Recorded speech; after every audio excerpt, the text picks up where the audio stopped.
جس سے کوئی وعلیکم السلام جس سے کوئی فساد آ سکتا ہے اس کو نہیں بیان کیا جاتا.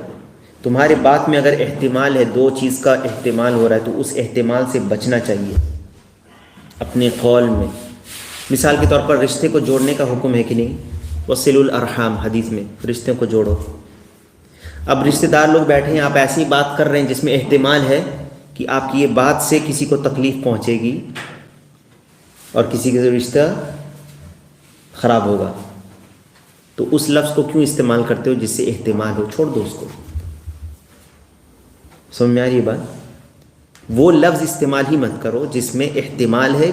اور اسی لیے گمراہ فرقے جو ہوتے ہیں، گمراہی کی طرف جو دعوت دینے والے ہوتے ہیں، ان کے جو الفاظ ہوتے ہیں وہ صاف نہیں ہوتے، اس میں احتمال ہوتا ہے جس سے ان کی بدعت کا راستہ نکلتا ہے.